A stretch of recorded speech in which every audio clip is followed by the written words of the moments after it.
Hey everybody, thanks for stopping in. The lineup has grown quite a bit in the last week. Let's see what we have here. An 038 that won't start. We're going to start with that one right now. But let's just check out this lineup first. There's an MS290. This fell out of the bucket of his tractor and a bunch of stuff got smashed. In this case, we have a 250C. That's just got easy tensioner problems. Tyler might deal with that one. I've got quite a bit to deal with myself. A 362, hard to start. A Johnson Red making some bad noise. A 271 that won't start.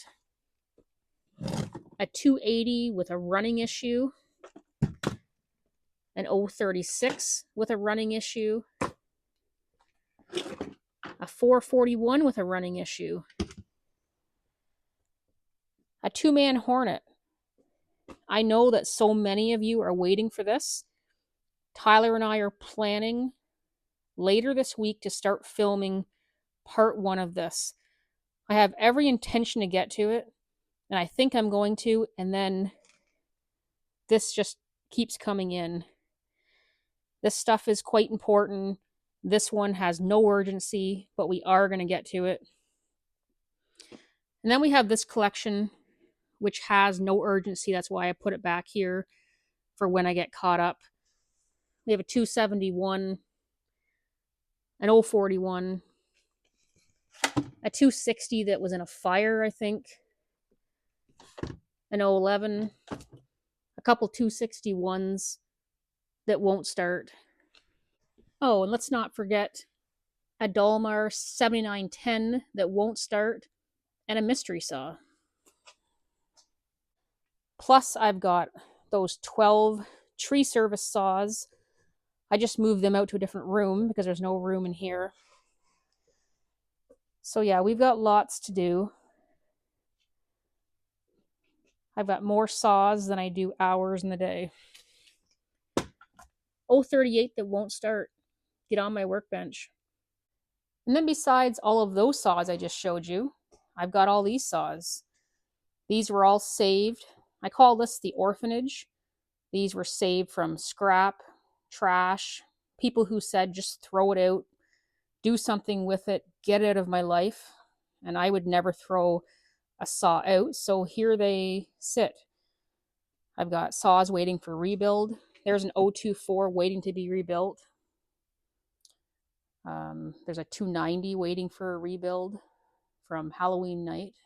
I'm trying to forget about that. I've got a couple 260s to rebuild. I've got a 361 out back waiting. I've just ordered myself a big roll of whiteboard. And I'm going to cover this, remove that shelf and that stuff. A big whiteboard, get myself organized with a list of what's waiting for rebuild, what's waiting for parts, saws that are coming up next, and videos that are in progress. So hopefully I can get more organized. And there's Tony looking out into the cold night. Poor boy. Hi there. Welcome back to my workbench. My name is Erica, and I'm so happy that you're here today. Today we are working on a Stihl 038. This chainsaw was dropped off by a customer, and he said it will not start for him. So today it is snowing, raining, and windy out, so it is a good day to work on chainsaws. Come along with me, and let's find out why this thing won't start. Well, here we are with this Stihl 038 Magnum. This saw would have been born sometime in the 1990s in Brazil. We'll just do a quick walk around on this saw. We're looking at the plastics, the handles, looking for any damage, anything that stands out to us.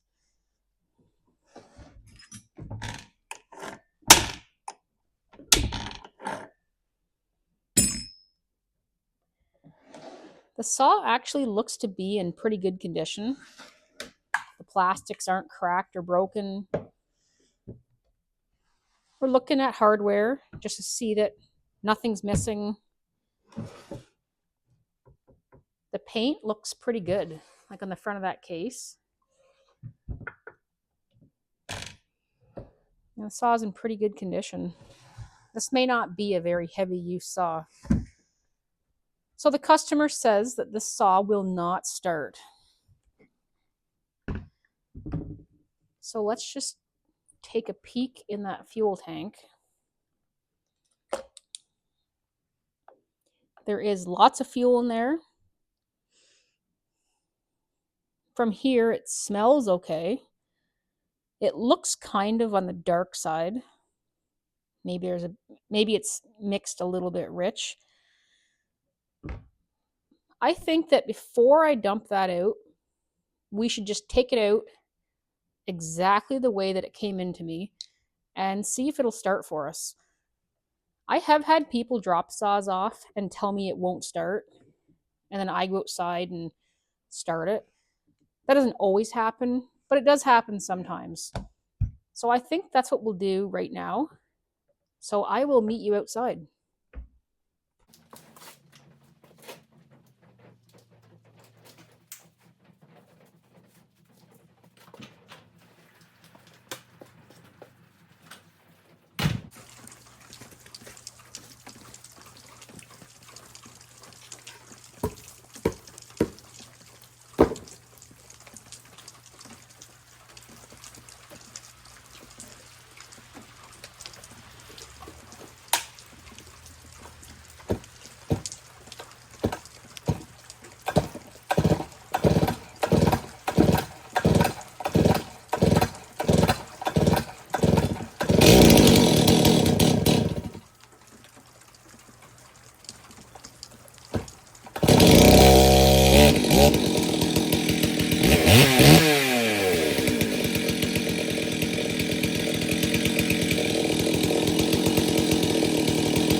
Well, there you go.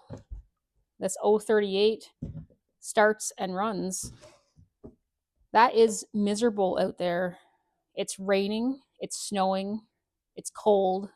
It's absolutely miserable outside.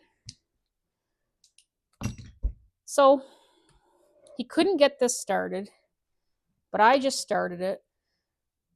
But something that happens up here in these cold climates is, let's say, for example, the saw sits in a barn or an unheated area, and he tries to start it cold, and he can't get it started, but it's been sitting here in my warm shop, and I can get it started.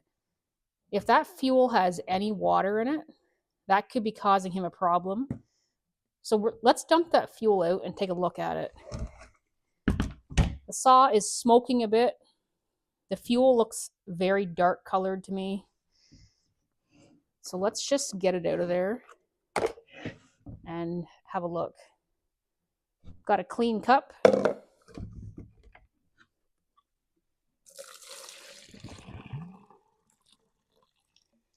These things hold a lot of fuel. It wasn't even full.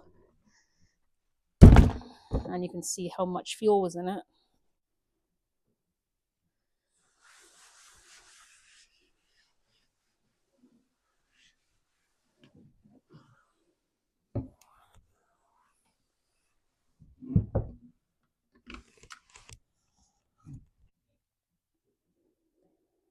Looks a bit dark, doesn't it? Got a clean glass container here. We'll pour it in.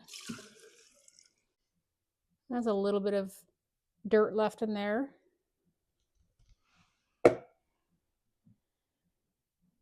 Just let that settle for a minute. Well, here's our fuel sample from that 038. If you've been watching my channel for a while now, you'll probably know exactly what that is in the bottom. And if you don't, that there is water. So if this chainsaw sits in unheated storage outside in the garage, in the barn, wherever, that would be frozen.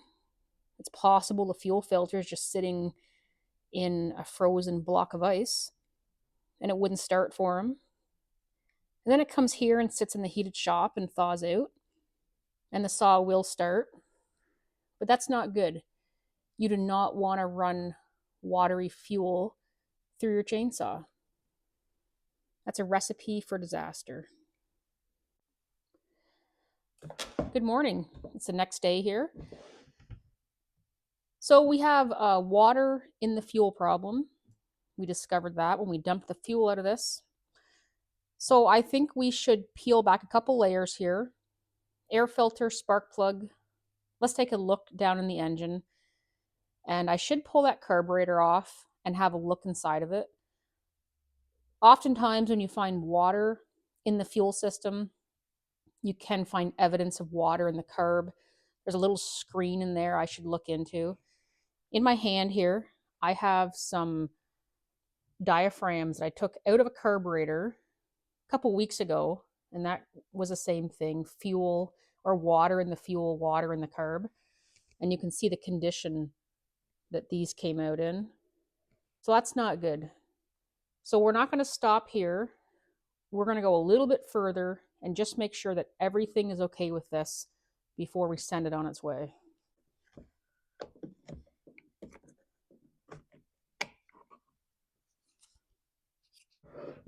That air filter looks new.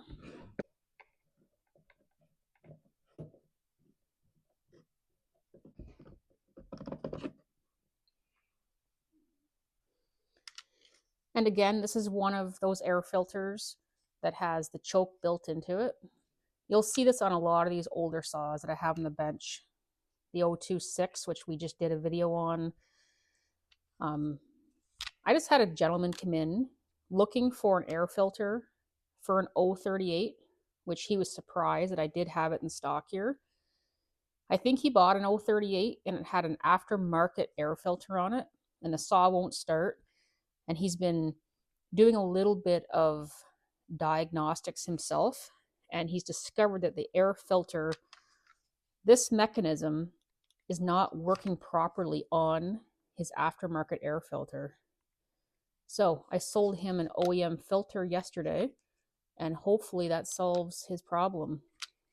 He couldn't believe that I had that air filter in stock for that saw. Pull that plug out and just take a quick look at it here. That's a newer NGK plug. There's nothing wrong with that plug. We can check the gap. It is gapped perfectly. Well, I can grab my camera, and for curiosity's sake, we can take a peek down the hole. For any of you that are wondering what I use to look down into the spark plug holes, this is my camera. I need to clean that screen. In my last video, there was some great big fingerprints, and I could see it while I was editing, and it was mentioned in the comments to me. So I apologize for that. I'm going to clean that screen well before I use it. But this is the camera that I use. I bought it off of Amazon. That's what it is right there. They're quite inexpensive and very handy. Tyler uses it sometimes on lawnmower engines. He's used it when he was working on our Honda van. There's all kinds of places to stick a camera. That should look better.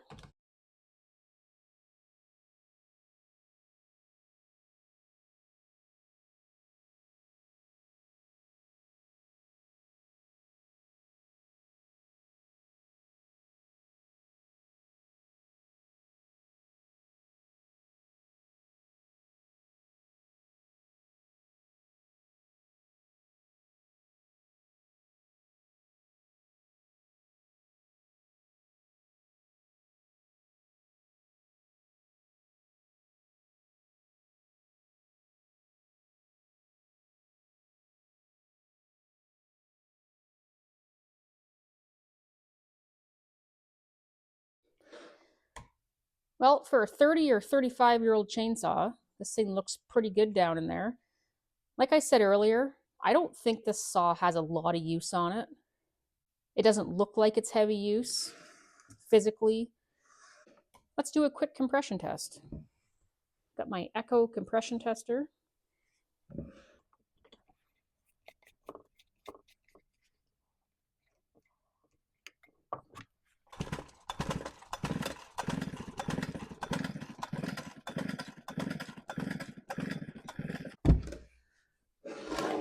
What do we have here? Looks like just under 150 pounds.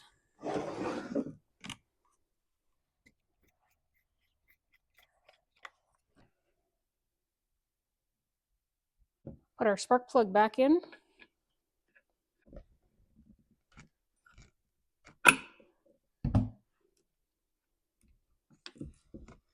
Let's go ahead and pull the carb off this thing and take a boo inside of it.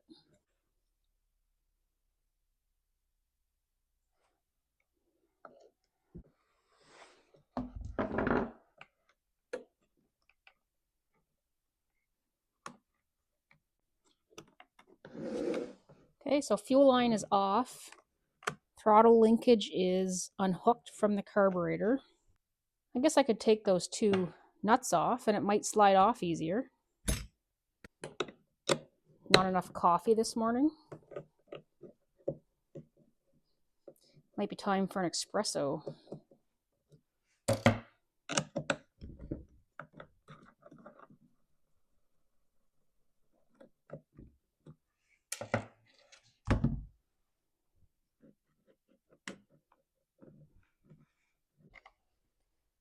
There you go. Very easy to take a carb off of an 038. This is a Bing carburetor, made in Germany.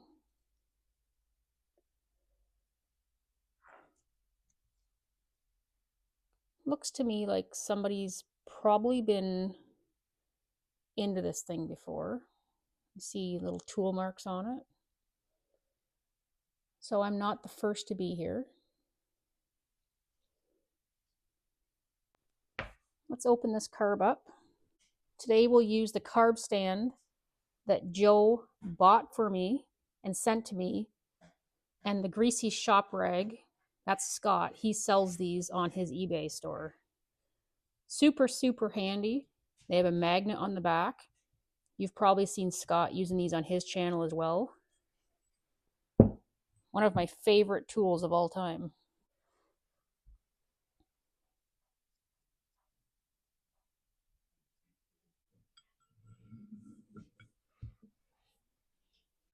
Okay, we'll open this up.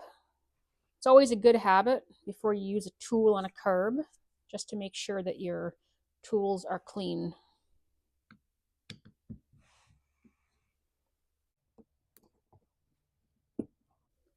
Trying to keep my hand and arm out of your view.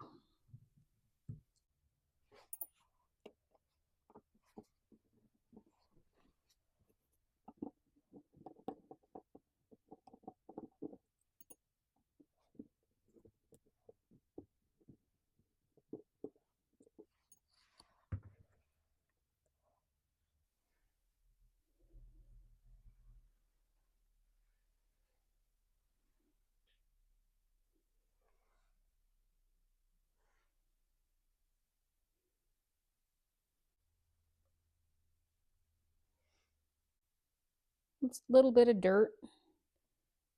I'm going to pull that screen out carefully because I'm going to reuse it.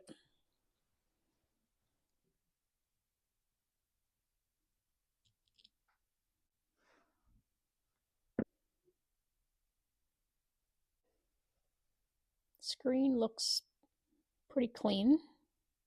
Actually looks very clean.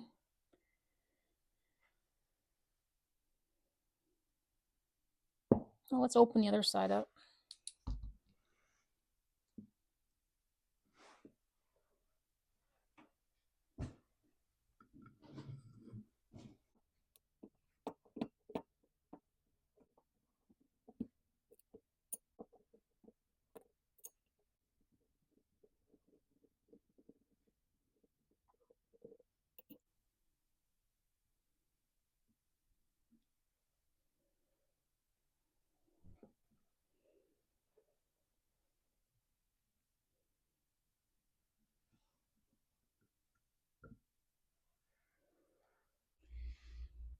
So the fuel pump looks to be in good condition.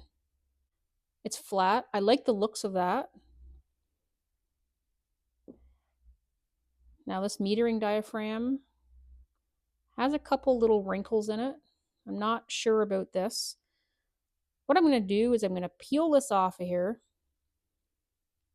and we're going to let this sit and dry and just see how this works out. I'll have a coffee while this dries. So a little bit of information about this carb and carb kit. From Stihl, the carb kit for this carburetor is $118 plus tax, and it's showing me that they do not have it in Canada, and it may be that we can't get it anymore. Certain parts will show unavailable right before they go NLA. So it's possible that carb kit is not available from Stihl anymore. And for that price, I mean, $118 for a carb kit is kind of extreme. That's because this is a Bing carburetor. A brand new carburetor, if I had to replace this carb, it would be replaced with a Zama.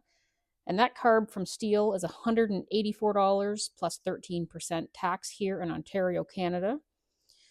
And then I went to Amazon, and I can buy an aftermarket carb kit for this thing for $8.64. So that would be the way I would have to go if I was going to rebuild this. I think this is reusable. I'm not sure about this yet. There's water throughout this, so we're going to have to clean this thing well. I'm going to go have a coffee break, And when I get back, I'll decide what my next step is here. It is extremely cold here tonight. Let's find out where those kitties are hiding. Oh, there's one of them. Do you fit in that bed? Not quite, but he's got himself in there. How's that heated bed feel, Tony? Where's Lily? Is she in there? I can't see. Lil, are you in there? There she is.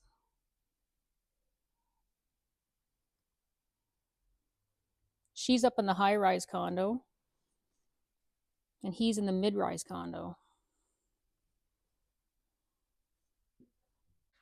Hey, back from coffee break. Let's have a look at this metering diaphragm. I don't like the looks of it. I don't like the wrinkles in it. It has a memory. It's kind of crinkly.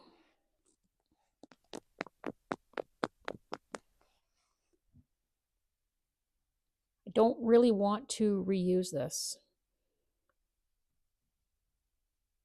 So between old, nasty fuel, water, ethanol, here's what we have. I don't know if this is original. Maybe this is aftermarket. It looks like someone's been into this carb at one time, so I'm not really sure. But I do know that I don't want to reuse that. So I just went and looked in my parts hoard. And it looks like at some point I ordered an aftermarket carb kit for this thing off of Amazon, just in case a situation like this came up.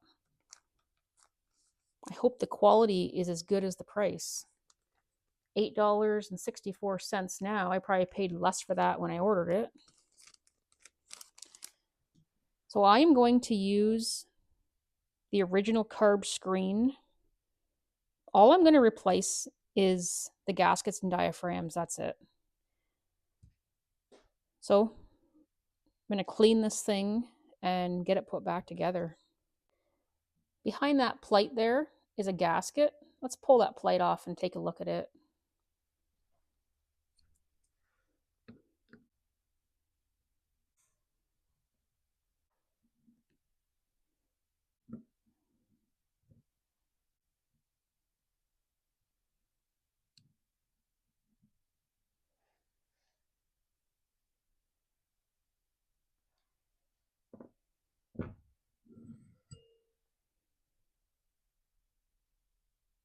So in most carburetors, you can't see these circuits because they're inside the carb and not visible. So it's kind of neat that they are visible in this one. So I'm going to try to explain to you what happens here.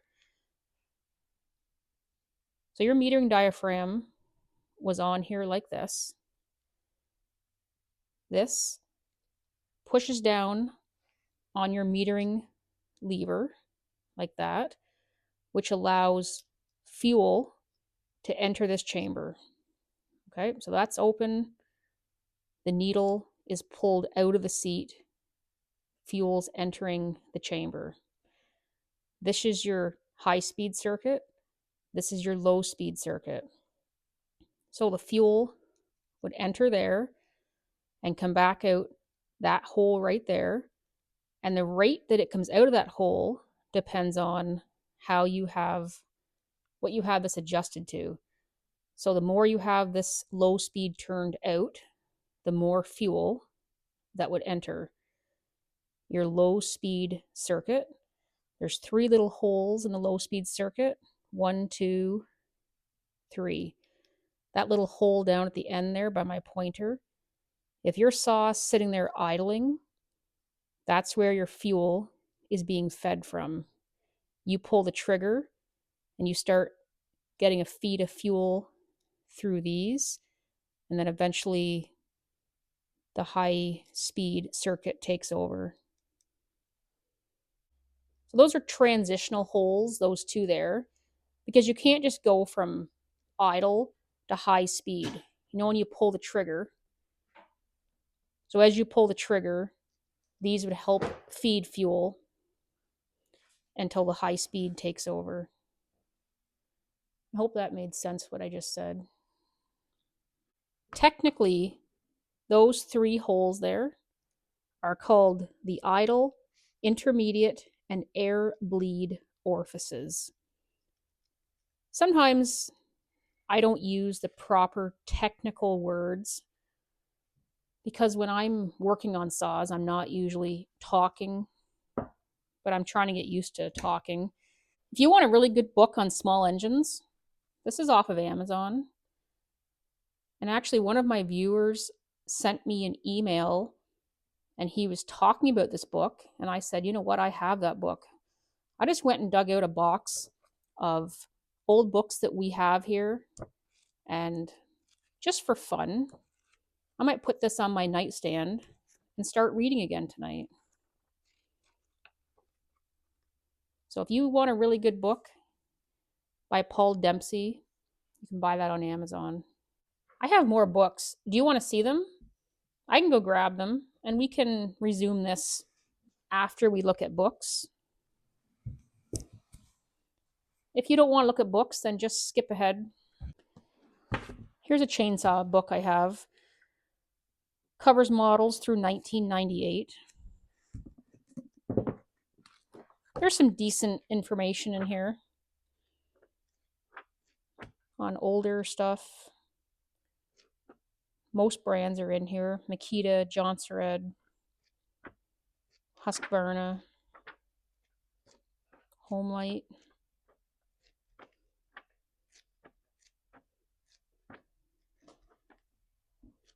Echo, Dulmer,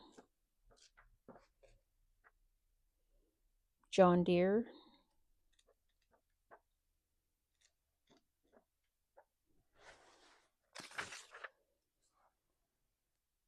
That's one I'm not familiar with. Danarm.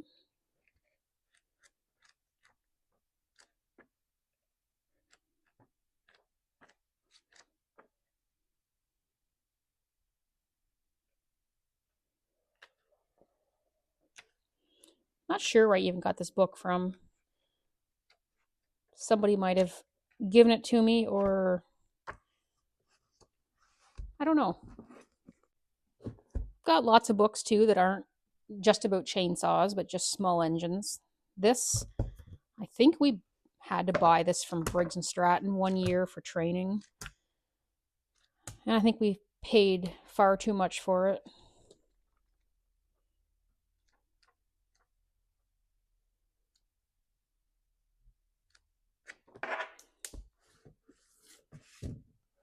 The Haynes Tech Book, Small Engine Repair, up to 5 horsepower engines. This looks like an older book.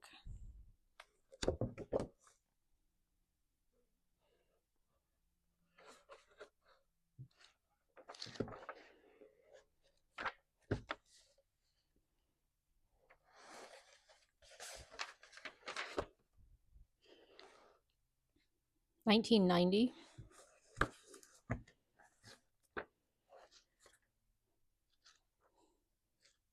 With the internet the way it is now, we don't find ourselves looking at books too often. But sometimes it is nice just to step away from the computer and do some old-fashioned reading.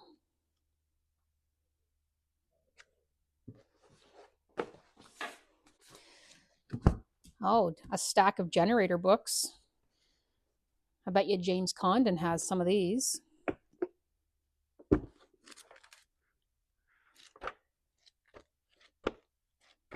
Another one that has all kinds of brands in it. Generac, Honda, Coleman.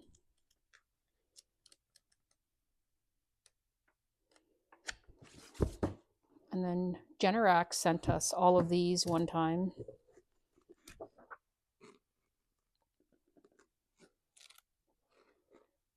I doubt James Condon needs my help with anything, but if he does,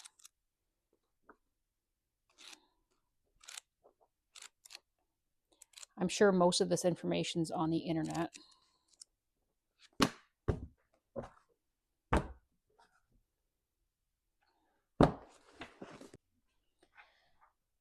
Racing carburetors, 5th edition tuning manual.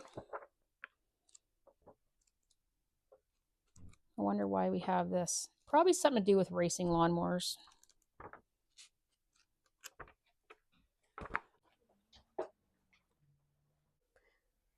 Okay, it's a couple hours later. I had to go out, run some kids around some places, and let's get back to this. So this metering diaphragm is absolutely no good. We won't be reusing that. This one would have been reusable, but we're going to replace all of them. And I see that things aren't as I left them. That nozzle valve was in that carb when I left, and now it's laying here. Somebody has been messing around at my workbench. So earlier we talked about how the low speed circuit works. But the high speed circuit, all of the high speed fuel passes through this nozzle valve. This nozzle valve is designed to let fuel pass through it, but it should not let air come back when it's closed. And if it does let air back through into the metering chamber, it can cause some running conditions. It can create an unstable idle, a lean idle. You may have a freshly rebuilt tight saw and you're trying to adjust it because it won't idle properly. And it could be because of this. These aren't replaceable in every carb. In this one, it is, and I have a new one here to put in it. But some carburetors, it's not. So if there was a problem with that nozzle valve, then you would have to just replace the whole carburetor. For example, an MS291. If you open up the carb, you will see this nozzle valve in there. But if you go to order one, you cannot. Stihl does not sell that part separately. So like I said, some carbs replaceable, some carbs, these are not replaceable. That little flap in there, think of it, the material of it is something like this fuel pump material. And it would get worn out. Years of fuel, maybe bad fuel, water, whatever might be in there. And it's a part that maybe just sometimes needs to be replaced.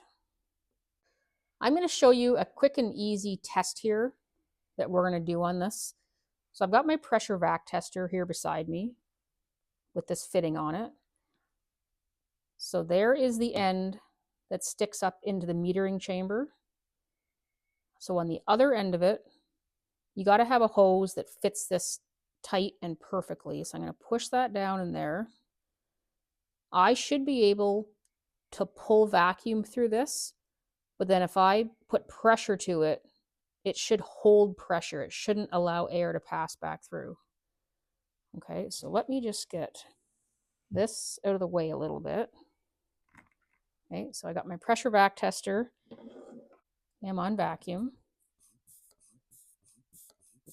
And I cannot build vacuum. Okay, so it's letting air pass through it. That's what we want. Now I'll move over to pressure. I'm just going to hold it just on the edge with my thumbnail because I don't want it to go flying. So this thing should build pressure and not let air pass through it.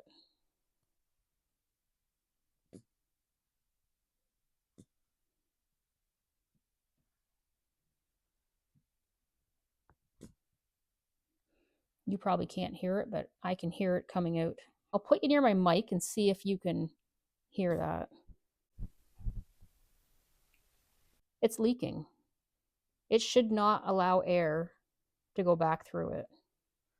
Before I did this test, I did drop some fuel in there just to make sure that little flap is wet, like it would be if this thing was actually running. So that was a very simple test. I hope that made sense as to why this thing is not functioning like it should. So I have new ones here. I bought these from Stihl. And there is the part number. So if you have an 038 with a Bing carburetor, that is likely your nozzle valve part number, but you could confirm that before you go order one. I doubt you'll find any dealers with these in stock. Okay, so Tyler's gonna go and get everything cleaned up for me here, and then we will get this thing rebuilt and put back together. I will be back. Okay, this thing has been cleaned, and the nozzle valve, just some oil on it, and it is punched back into place. That nozzle valve has, focus, has a slot in it. That slot is for fuel flow. So you want to make sure that slot is lined up with the channel, just like that. Okay, well, let's put this thing back together.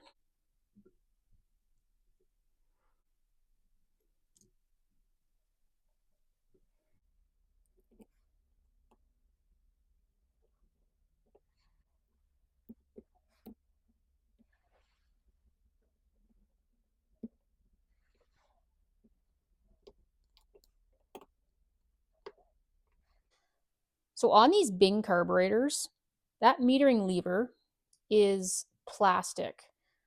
I just went and looked up the service manual for this 038.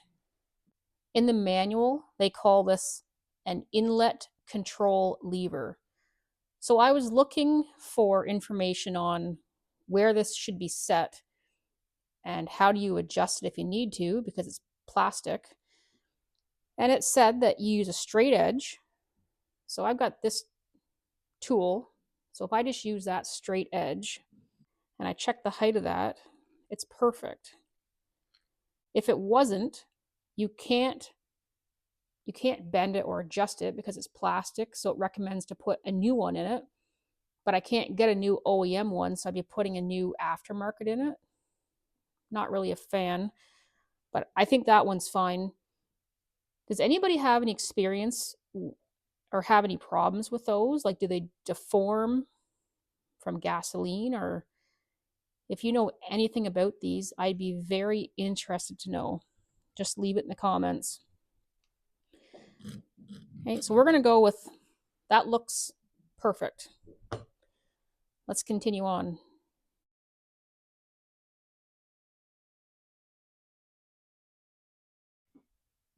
So this end cover has this bore hole in it. That's what the manual calls it, a bore hole. Get focused in here. So where is that bore hole supposed to face? Well, I just did some reading in the service manual. The picture in the manual has me putting it on like this, but I read all of the documents and it tells me to install it like this. And I just took it off. I'm pretty sure, I have to go back and look at the footage. I'm pretty sure it came off like this. So we're going to put it on the way that it describes to in the text in the service manual, which is with the bore hole facing the opposite direction of the jets.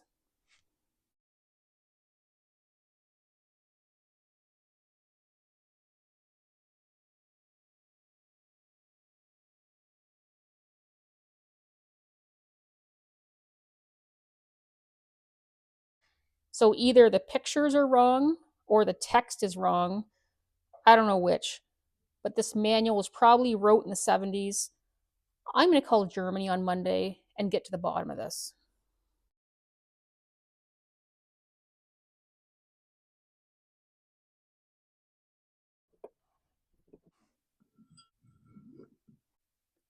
I'll put my screen back in.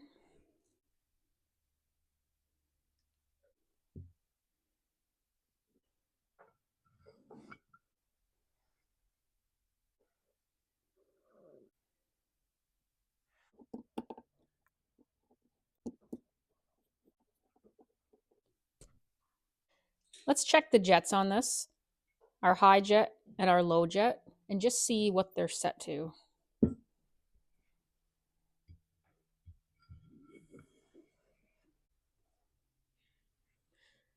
Try to do this so that my hand's not blocking.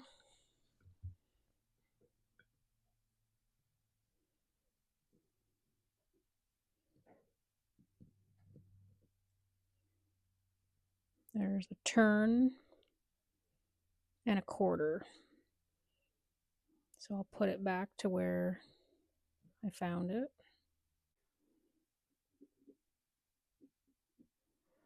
And let's check the low jet.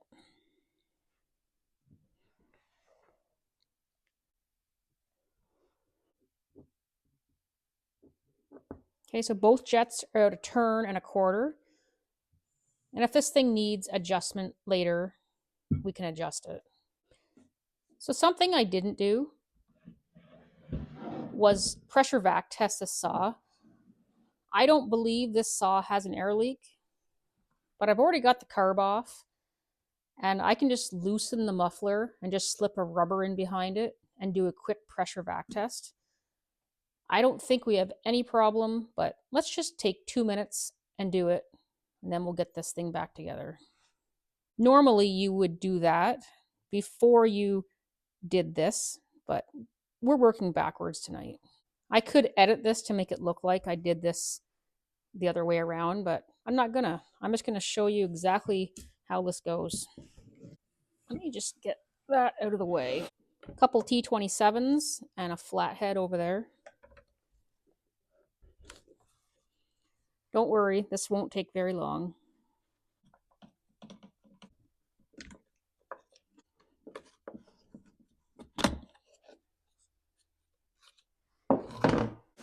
Bar and chain off.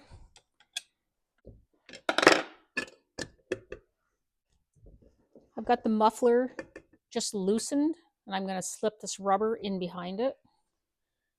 Then we'll tighten the muffler back down and do our test.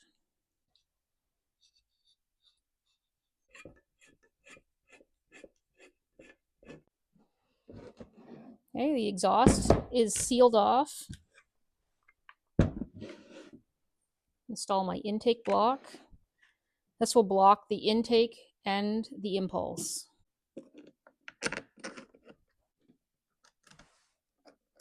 Couple washers, couple nuts.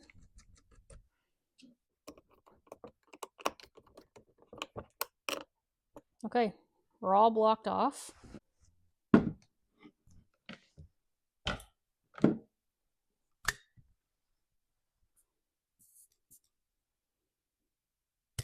The tester is functioning the way it should. Hook up to the port, and we're going to pull vacuum. Half a bar.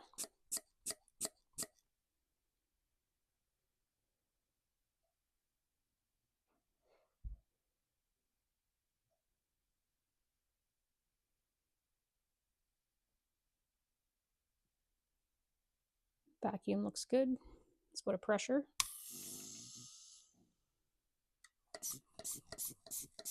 And again, half a bar.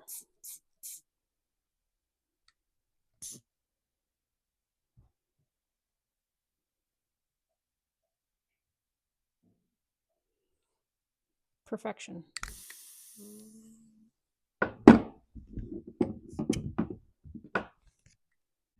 As I said a few minutes ago, it's best practice to do the pressure vac test first before you go fiddling with a carburetor, but we just did things a little bit backwards here. So let's pull pressure vac tools back off of this. I'm going to pull that fuel filter off, and we're going to test that tank vent as well.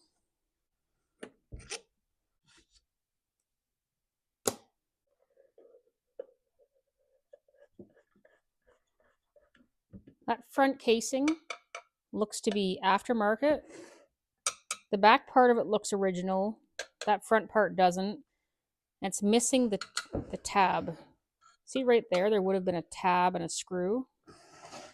It's just not there. So this 038 has a short fuel line, I want to grab the fuel filter. I can't because the fuel line is too short to get this out of the tank. So I'm going to push the fuel line down through and bring it out. I went and cleaned the dirt out of there around the fuel line. At the same time, the throttle linkage came off, so I have to take the handle apart to put that back on. This is a new tool I just ordered, like a pushing tool. It's blunt.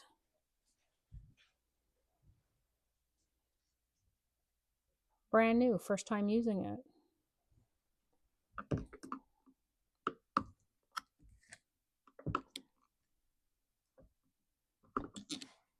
Pretty slick.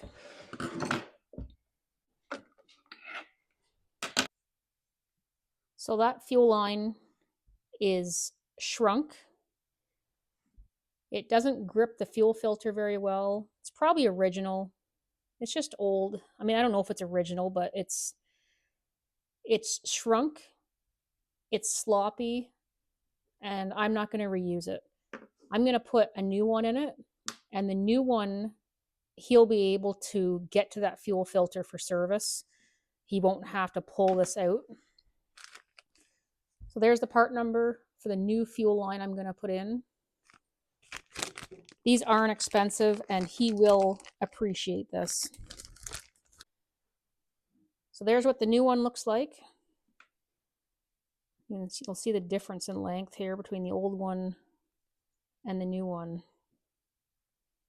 So he'll be able to pull this fuel filter out now for service without having to remove the whole fuel line to do it. I've been asked about this in the comments before. My 038, I can't get to the fuel filter because the fuel line's too short. Yes, it is. And there is the answer if you want to be able to pull that fuel filter out. So let's install a new fuel line. We're going to install a new fuel filter. This filter's been sitting in water.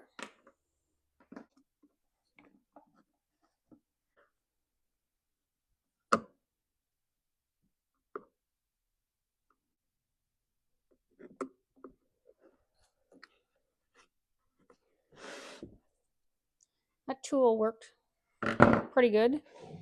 And there's our new fuel line in there. So we'll leave the fuel filter off for now, put the cap on, and let's test the tank vent.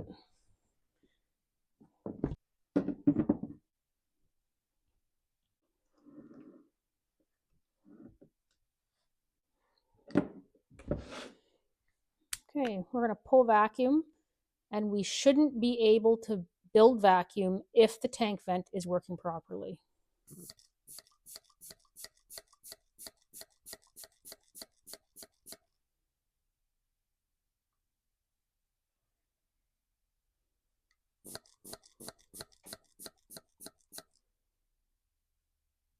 See it holding vacuum? It should not hold any vacuum.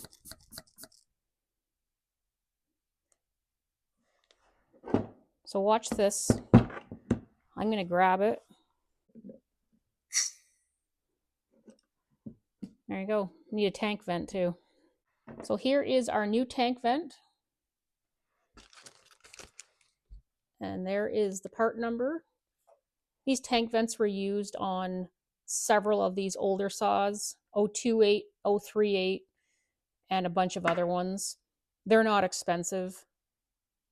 This part here is $12 Canadian.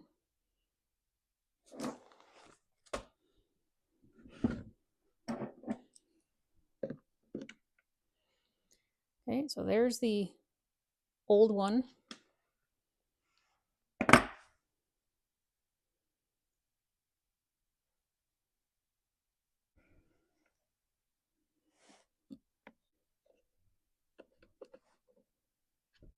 Okay, so there's our new tank vent in. Let's retest again. Vacuum. Should not be able to build vacuum. I can hear it working now.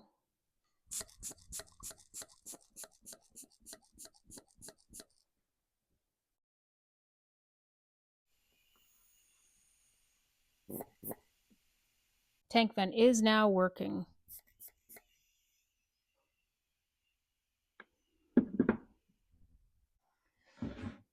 I did a video on a Stihl 038 last spring, March or April, if you want to go back and see that. And that saw came in and the customer said that the saw would start and run for a little bit and then it would quit on him. And then if he let it sit, it would start again. So the easiest way that I can explain this is as you run a saw and draw fuel out of your fuel tank, air has to replace it. If your tank vent isn't working, then the air is not being replaced in your tank as you draw fuel, and you can have starting issues, running issues, all kinds of issues all over that silly little tank vent that was just here and is gone.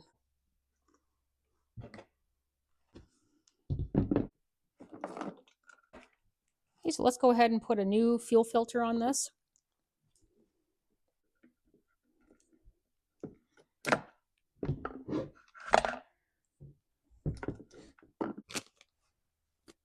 There's that fuel filter part number. I took that handle apart, connected the throttle linkage, put it back together the same way as you've seen the rest of the saws. A screw in here, take it apart and fiddle with it. Let's put the carburetor back on.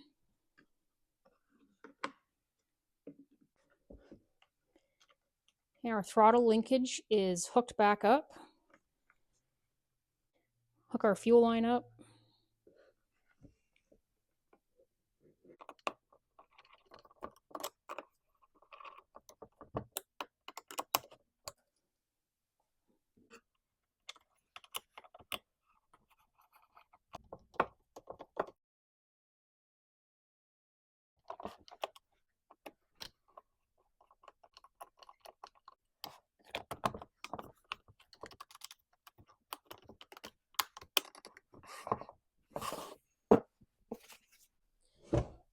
Bar and chain are back on. We'll put some fresh fuel in this.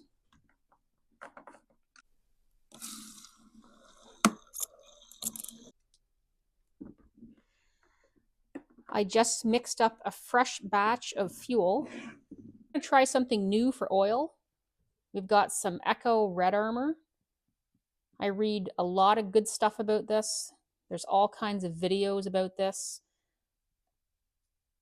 I have a viewer in Croatia. His name is Redline Runner. You've probably seen him in my comment section.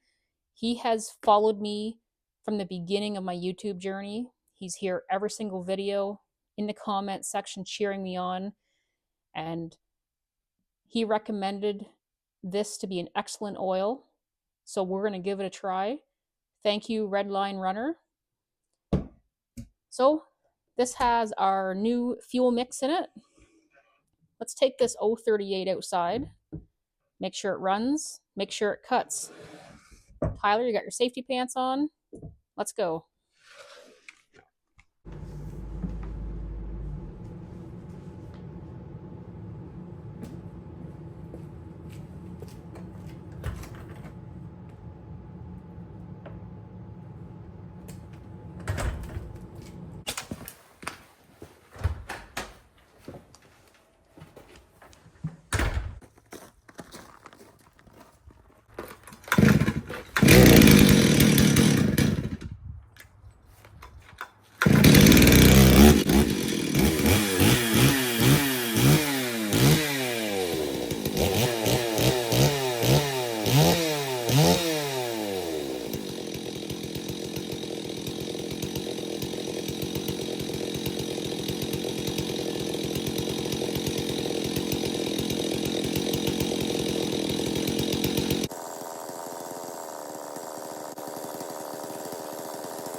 Look at that. His bar is trash.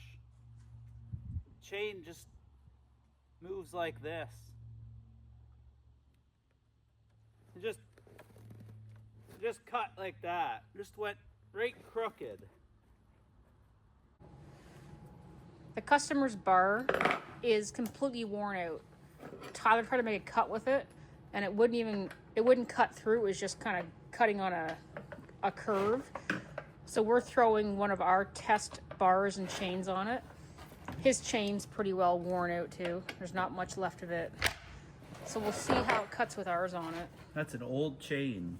That's got the old drive links on it. It's been around a while.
Well, we have an excellent running Stihl 038 chainsaw here. This chainsaw is probably 30 or 35 years old, but it runs excellent. I don't think this saw has a lot of use on it, but these 038s, they were known for being really well built, really tough. You could almost say they were overbuilt. So when this saw dropped off, when the customer dropped it off, he said he could not get it started. So we were able to start it on his fuel, but we found a lot of water in his fuel. So I have a feeling that he probably stores this in an unheated location. That water was likely frozen. The fuel filter was likely just sitting in ice, and that's why it wouldn't start. So we had watery fuel, took his carb off. When I find water in the fuel, I like to take the carb off because I'll usually find water in there too, which we did. So we rebuilt the carb with fresh gaskets and diaphragms, replaced that nozzle valve, check valve, whatever you want to call it. While we had the carb off, we slipped a rubber in behind the muffler, did a quick pressure vac test, and this is a tight saw. Good compression. The piston cylinder looked really good. We gave him a new fuel line. He's got the longer fuel line now. These are short, and if you want to change the fuel filter, it's very hard to get to them. So he's got the longer one in there now, as well as a new fuel filter, because this one was sitting in water. We tested his tank vent, and it wasn't working either. So he's got a new tank vent. That's likely the original. And we took it outside. We ran it. We cut with it. Now his bar and chain are completely worn out. So I didn't even put them back on. I'm assuming he'll want a new bar and chain, but we'll find out when he comes to pick it up. Maybe he has a new bar and chain at home for it. We tuned the carb. This thing runs and cuts excellent. And we are giving our new fuel mix a try starting today. We are running Echo Red Armor. I've heard lots of good stuff about this. There's all kinds of videos online about it. A lot of my favorite YouTubers run this stuff. So we'll see how it goes. So I think that's it for the Stihl 038 that wouldn't start. Oh, and before I forget, because we all like the economics of this repair was $140 Canadian or $97 US.